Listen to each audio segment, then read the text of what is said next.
Today is 26th of January. There will be mayhem in the streets of Australian cities for and against Invasion Day, also known as Australia Day, the country's national day.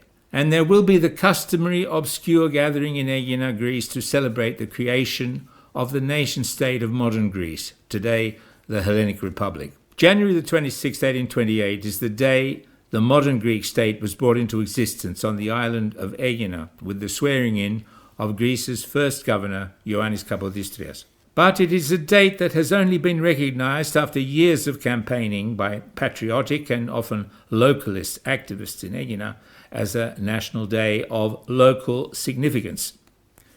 The modern Greek state was recognised by the international community only in 1832 with the imposition of a European, Bavarian, monarchy. The official Greek National Day is the March the 25th, coinciding with a religious festival, the Feast of the Annunciation.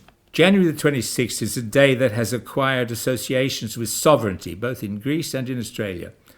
For both Greeks and Australians, celebrating it requires resistance to pressure, sometimes intense, and in the Australian case, occasionally even unbearable from the international community, its politicians and its mass media.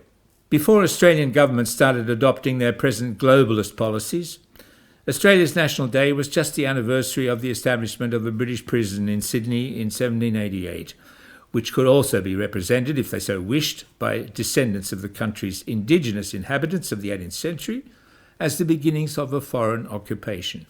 But when this perspective begins to be adopted by established power, its nature changes entirely. It becomes an ideology of domination. It becomes the equivalent of the imposition of a foreign monarch as head of state. Australian governments at both the federal and state level, with the state of Victoria in the lead, are beginning to make the date 26 January in Australia what it has already become for Greeks, a date signifying the eccentricity of marginalised people who want to make claims for it that mainstream power does not wish to accept.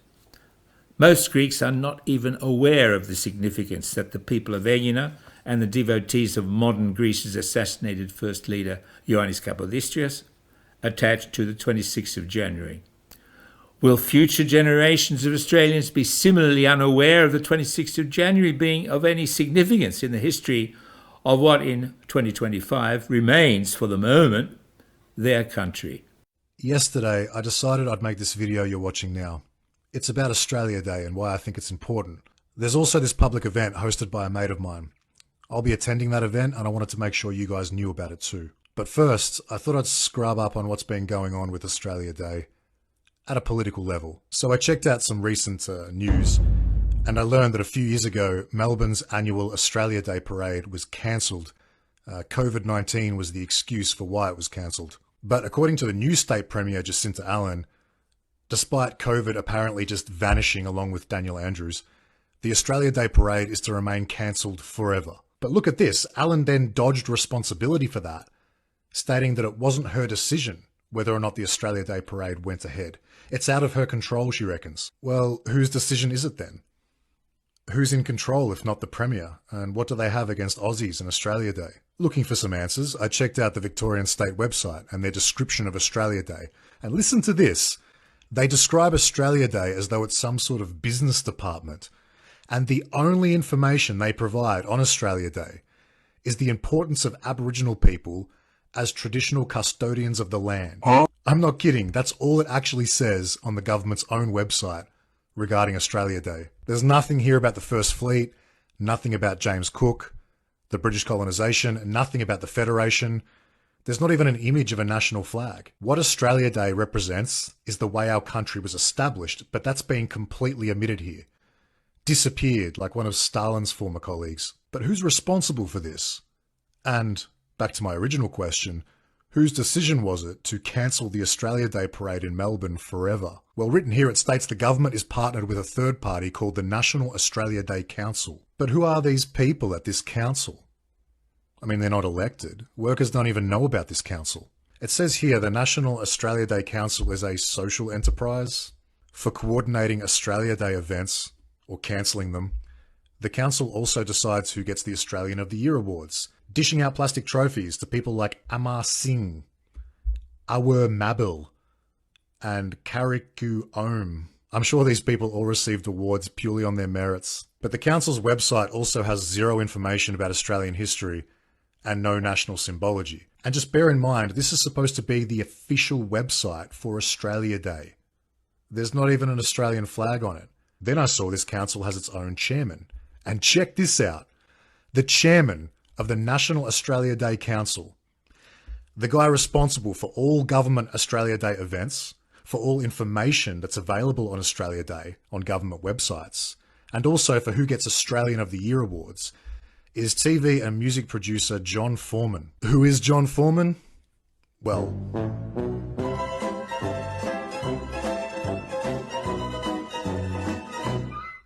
it really is every single time. This is the guy Jacinta Allen was talking about. Him and his council, making the decisions about Australia Day, distorting and deleting our history. But why? What are the motivations of this guy and his council? And this is very important for us to understand, because if we don't have a good concept of our national history, then we won't have a strong sense of national identity either. And if we lack a national identity, we're not going to be sure of who we are. If we don't have a good sense of who we are as a national group, then how can we be expected to identify enemy groups? Because not everyone in this world is your friend. Masses of people and businessmen are flooding into Australia with intent to take advantage of our country. They want to exploit us. That's why so much effort is put into trying to eliminate our history and identity, because it turns us into an expendable slave class. And it turns our country into an open breeding ground for scammers and tyrants. It's in the interests of enemies to our country to cancel national holidays and delete our history, because it distorts our identity and makes us easy to exploit. And we are being massively exploited. We see it in how our communities are changing and how our standard of living is crashing. But we can't fight back against these exploits until we reinvigorate a strong sense of national identity, Australian pride. We need to understand our history and be proud of it. And look, we're the Australian people. We're still the majority. We don't need government bureaucrats and their foreign partners to recognise Australia Day. We can recognise it ourselves. And it's important that we do that because Australia Day is an open celebration of our national identity. It marks who we are and where we came from. That's exactly why they're trying to cancel it. It's part of a psychological disarmament to stop us, the Australians, from fighting back. If they're allowed to continue cancelling our national holidays and deleting our history, they'll delete us too. And yeah, they'll do it with a smile on their dial, speaking always of multiculturalism and inclusion. That's their justification, but it's all lies to disguise their deep hostility to our people. Συζήτηση για λίγη ώρα για το θέμα της ημερομηνίας 26 Ιανουαρίου. Δηλαδή 26 Ιανουαρίου που έγινε η ορκομοσία του πρώτου κυβερνήτη της απελευθερωμένης Ελλάδας στην Αίγυπτο το 1828 και την ίδρυση του ελληνικού κράτους. Νομίζω ότι Μενέλα έχουμε άλλη εικόνα εδώ, έτσι δεν είναι, που δείχνει την ίδρυση από την Αίγυπτο πόρτα, έχουμε κάποια εικόνα εδώ. Δεν βλέπω την εικόνα, αλλά πιστεύω, ελπίζω ότι πρόκειται για φωτογραφία από την φετινή επέτειο της δημιουργίας του κράτους στην Αίγινα, που την διοργάνωσε ο Δήμος Αίγινας με ομιλητές τον κύριο Κούκο, τον Παναγιώτη Πασπαλιάρη, τον κύριο Κώστα Σταμάτη. Αυτό βλέπουμε αυτή τη στιγμή. Ναι. Στην επόμενη φωτογραφία βλέπουμε την τελετή που πραγματοποιήθηκε στην Αίγινα το 2008. 26 Ιανουαρίου 2008 υπήρξε η 180η επέτειος της ίδρυσης του νέου ελληνικού κράτους. Νομίζω ότι βλέπουμε εδώ αυτή η τελετή από το 2008. Η επέτειος αυτή γιορτάστηκε μόνο σαν τοπική τελετή στην Αίγινα. Θα ήθελα να ρωτήσω τώρα τον κύριο Κούκο πώς βλέπει αυτή η κατάσταση, πώς αναπτύχθηκε αυτή η παράξενη κατάσταση που η δημιουργία του κράτους, του ελληνικού κράτους, γιορτάζεται μόνο σαν τοπική γιορτή. Ποια είναι η αληθινή σημασία για τους Έλληνες της ημερομηνίας 26 Ιανουαρίου και κατά πόσο αναγνωρίζεται αυτή η πραγματικότητα? Νομίζω ότι αν ήταν εδώ ο Δήμαρχος θα περηφανευόταν για την πρόοδο που έχει γίνει τα τελευταία χρόνια σε σχέση με αυτό. Αλλά θα ήθελα να το εξηγήσετε και την γενική κατάσταση, κύριε Κούκο. Ευχαριστώ για την ερώτηση. Είναι πολύ σημαντικό αυτό το θέμα και η ανακοίνησή του από την πρώτη πρωτεύουσα της Ελλάδος, που τονίζουμε πάντα ότι είναι η Αίγινα. Έτσι λοιπόν η Αίγινα βλέπουμε ότι πάντα μπαίνει μπροστά σε κάποια πάρα πολύ σημαντικά θέματα και νομίζω ότι η ίδρυση του ελληνικού κράτους είναι ένα πάρα πολύ σημαντικό θέμα και θα έπρεπε να γιορτάζεται όπως σε πάρα πολλά κράτη του κόσμου με πολύ μικρότερη ιστορία από την ελληνική. Πραγματικά είναι απορίας άξιων. Αλλά αγαπητέ Wayne, θα σε πάω σε άλλα θέματα πάρα πολύ επίκαιρα, όπως το ότι δεν διδάσκεται η Ελληνική Επανάσταση στα ελληνικά πανεπιστήμια. Ατυχώς έχουμε πάρα πολύ λίγες ώρες μάθημα και ανάλυση της Ελληνικής Επαναστάσεως στο Ελληνικό Πανεπιστήμιο και μάλιστα στο τμήμα που λέγεται Ιστορικό Αρχαιολογικό. Επίσης έχουμε πάρα πολύ λίγες σελίδες αφιερωμένες σε αυτό το τεράστιο γεγονός στα βιβλία των παιδιών μας, του Δημοτικού, του Γυμνασίου και του Λυκείου, και είναι εντυπωσιακό. Φαντάζομαι ότι και στη χώρα σου, την Αυστραλία, αλλά και σε άλλες χώρες, στις ΗΠΑ, στη Γαλλία, στη Μεγάλη Βρετανία, η ίδρυση των κρατών και οι επαναστάσεις αντίστοιχα παίρνουν πάρα πολύ μεγάλο μέρος ανάλυσης και μελέτης και διδασκαλίας προς τα παιδιά όλων των ηλικιών. Δυστυχώς εδώ πάντα βρίσκουμε τους ξένους να φταίνε για ό,τι συμβαίνει σε αυτή τη χώρα. Πάντα φταίνε κάποιες μεγάλες ξένες δυνάμεις και δεν φταίμε εμείς οι ίδιοι για αυτή την απίστευτη κατάντια, διότι το τονίζω ότι εδώ έχουμε ένα κράτος το οποίο δούλεψε ο Καποδίστριας πάρα πολύ ισχυρά και πέτυχε την ίδρυσή του, αλλά μετά τη δολοφονία του πραγματικά βλέπουμε να επικρατεί ένας πολιτικός κοτζαμπασισμός και άνθρωποι οι οποίοι δεν έχουν ούτε αξίες, ούτε ιερό ούτε όσιο που θα λέγαμε, οι οποίοι κυριαρχούν σε αυτή τη χώρα. Νίκησαν λοιπόν αυτές οι μεγάλες δυνάμεις, Wayne. Νίκησε το Αγγλικό κόμμα, νίκησε το Γαλλικό κόμμα με τους εδώ μεγάλους εκπροσώπους τους, τον Κολέτη και τον Μαυροκορδάτο, και αυτοί οι άνθρωποι με άλλα ονόματα δυστυχώς κυριαρχούν σε αυτή τη χώρα με φωτεινά διαλύματα. Δεν πέρασε μία μέρα, δεν έγινε το εθνικό κτηματολόγιο, δεν έγιναν βασικά πράγματα και πάντα μας φταίνε κάποιοι άλλοι και δεν φταίμε εμείς. Είναι γνωστό ότι στις 26 Ιανουαρίου το 1888 εγκαθίσταται ο κυβερνήτης Καποδίστριας μόνιμα στην Ελλάδα με έδρα την Αίγινα, η πρώτη κυβέρνηση του ελληνικού κράτους, μετά από απόφαση της Τριζίνας, Εθνοσυνέλευσης της Τριζίνας. Με μια διαφορά ότι παρά το γεγονός ότι ήταν μια πολύ σοβαρή εξέλιξη, ήταν η κατάληξη του αγώνα,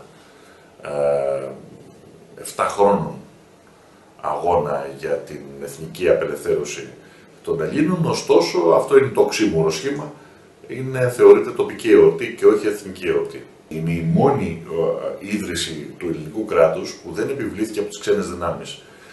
Επιβλήθηκε από τον αγώνα των Ελλήνων με όλη την αντιφατικότητά του, γιατί ήταν αποτέλεσμα της συμφωνίας της Εθνοσυνέλευσης της Τριζίνας. Ενώ, για παράδειγμα, η επίσημη ίδρυση του ελληνικού κράτους που θεωρείται η έλευση του Όθωνα ήταν αποτέλεσμα της παρέμβασης των Άγγλων και των Γάλλων σαν προστατευόμενων δυνάμεων που έφεραν τον Βαβαρό αντιβασιλέα ως βασιλιά της Ελλάδας. Είτε στην Αίγινα είτε στον Ναύπλιο.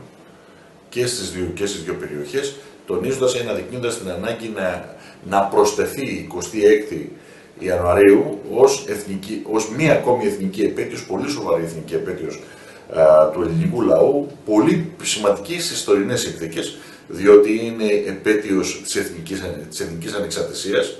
Κατακτάται η εθνική ανεξαρτησία επισήμως πλέον, θεσμικά, με την ίδρυση του ελληνικού κράτους μετά την απόφαση της Εθνοσυνέλευσης της Τριζίνας. Έχει μεγάλη σημασία στις τωρινές συνθήκες, σε συνθήκες όπου έχει παραγωγηθεί ή έχει απεμποληθεί ανεφώνων και αμετάκλητα η εθνική κυριαρχία της χώρας από τις κυβερνήσεις, και γι' αυτό έχει μεγάλη σημασία, ειδικά τώρα, να προσθεθεί αυτή η εθνική επέτειος.